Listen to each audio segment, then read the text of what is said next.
Ginny and Georgia was such a popular show when it dropped on Netflix not long ago. It stayed in the top 10 shows on Netflix during its first few weeks on the platform. Now that the show has been released and people have binged right through its first season, people want more. Season 2 might take a while to arrive, so people want something that feels similar. So, what shows are out that feel the same? Well, stay tuned, as we're going to discuss similar shows to watch if you love Ginny and Georgia. First up is Gilmore Girls. Our first show that we recommend if you really enjoyed Ginny and Georgia is Gilmore Girls. Many of you have probably heard a lot about this show, as it is a legendary show that really set the bar for many shows that followed, like Ginny and Georgia. The show was the obvious inspiration for the dynamic in the show between our main characters, Ginny and Georgia. The writers of the show have even spoken about how Gilmore Girls heavily inspired their show and that they were referencing the show on a regular basis whilst writing, and of course in the series itself. If you really enjoyed what Ginny and Georgia brought to the table with their dynamic, and the show is based around them, it looks like Gilmore Girls might be a show for you. The beloved early-aughts series stars Lauren Graham as Lorelai and Alexis Bledel as Rory. The titular Gilmore Girls is a fast-talking, super cute mother-daughter duo navigating love and life in a small town. You won't find many life-or-death secrets on Gilmore Girls, but if it's the mother-daughter dynamic that got you hooked, you can never go wrong with this all-time comfort show. Let us know what you think about Gilmore Girls down in the comment section below, and if you recommend it to anyone who has watched Ginny and Georgia.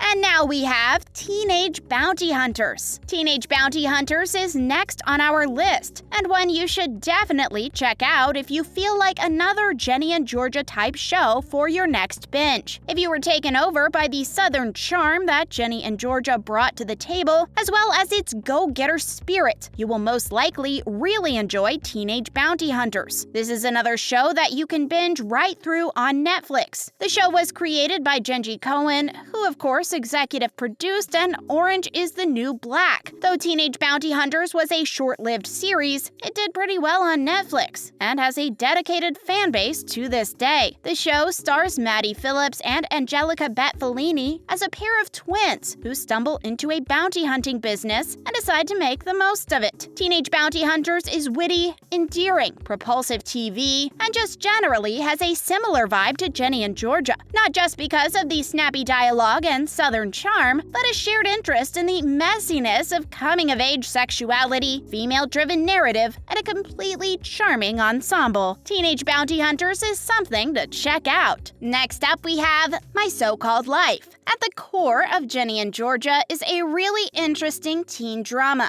This genre has come a long way since its beginnings, but at the end of the day, the original teen dramas that took over the television space are still something people should check out. Our next recommendation comes from one of the biggest and one of the first popular teen dramas, My So-Called Life. The show premiered 27 years ago, but is still eerily relevant today. The show follows the inner turmoil of its protagonist, which is something many shows still do today, especially those in the teen drama category or genre. From dealing with sexuality, anxiety, and stress to marital problems and literacy, the show covers a lot of bases and even stars actors like Jared Leto during his early acting days. This show is definitely something to check out. However, it might not click as well as current media does with you. Let us know if you like this show and recommend it down below. And now, Friday Night Lights. Friday Night Lights is another great recommendation if you really enjoyed Ginny and Georgia, and for a multitude of reasons. One is that they both share a cast member with Scott Porter. Though this show is very light in tone, it follows a teen drama story with some family life integrated within. Sometimes there's also some outburst of crime and drama that follows. The show is a little different than Ginny and Georgia, but they both feel very similar in other aspects. Most importantly, much like Ginny and Georgia, the very real issues being faced by the young people of Dillon, Texas, were given the heft and seriousness they deserve. While a football-obsessed middle-class small town might seem like hundreds of miles away from an upscale New England suburb, both figuratively and literally, in reality, the two shows feel very much in sync. And believe me, if you've never had the pleasure of sinking into Friday Night Lights before, you're in for a delicious, delicate, and immersive treat. Liz Shannon Miller. Let us know if this show is worth watching to you down in the comments section. Next up is Good Girls. Good Girls is just a good show on its own, even if you didn't fall in love with Ginny and Georgia. The main theme between the two shows is the criminal aspect, but Good Girls takes it to another level. This show follows three wives who are just trying to earn some money for their families and themselves, but they slowly get wrapped up in the criminal underworld and try to escape to save themselves and their family. The NBC drama stars Christina Hendricks, Retta, and Mae Whitman as a trio of hardworking moms tired of the grind and in need of some serious money who decide to take the matter into their own hands by robbing a local grocery store. Naturally, things spin out of control faster than you can say, "You really didn't think that one through," and they wind up immersed in a criminal underworld they never knew existed. The show is paced super well and has some really amazing scenes with each character. Matthew Lillard is also in the show as one of the husbands, and he does an expert job. You might remember him for playing Stu in Scream or playing Shaggy in the live-action Scooby-Doo films. Finally, we have Never Have I Ever. Our final recommendation is another teen drama, one that focuses on friend groups and growing up together. The show deals with supporting one another and hormone-fueled dynamics of being a teenager.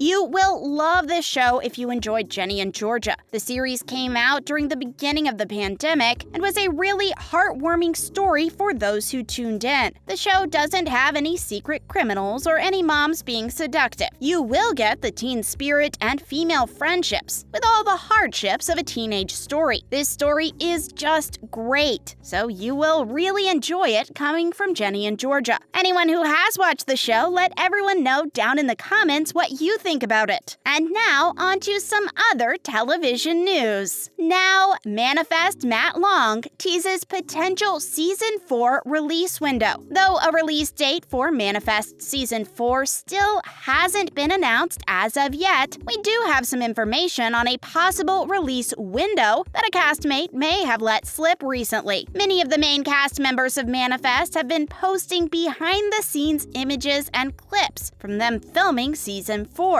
These are keeping most fans over for now, but over the next few months, they are going to want more. A release date needs to be announced soon, and we might just have a window for it. Matt Long has been the main cast member posting new behind-the-scenes images on his Twitter and Instagram. Just recently, he posted an image for Valentine's Day and said that there won't be that long of a wait. In the comments under the post, fans asked him if they might see the new season in either March or April time. Long responded, saying that they don't know yet, but the season most likely won't arrive until fall or winter of 2022. Another person related to the cast also gave another sneak peek back in January of 2022. Jennifer Goodwin, who isn't involved with Manifest, spoke about her husband's involvement in the series. During an interview with SBJCT, she spoke about her husband and his work schedule on Manifest. "I adore Manifest, but I'm ready for my husband to come home from NYC. He'll wrap the series in late 2022, and we are craving for a vacation," she said. Sadly, fans are going to have to wait basically another year for this season to release, but it should be worth the wait. Netflix knows what show they have purchased, and they know that the fan base is truly dedicated to this product. There should be no doubt that this series will do well and be the best one yet. What do you think about this Manifest news? Let us know down in the comments section below. And that's the end of today's video. Hopefully you enjoyed this latest video. If you did, would you please let us know down in the comments section below? It would be very helpful. Make sure to like the video, comment down below, and of course subscribe to the channel with the notification bell. Thank you for watching today's video. Bye!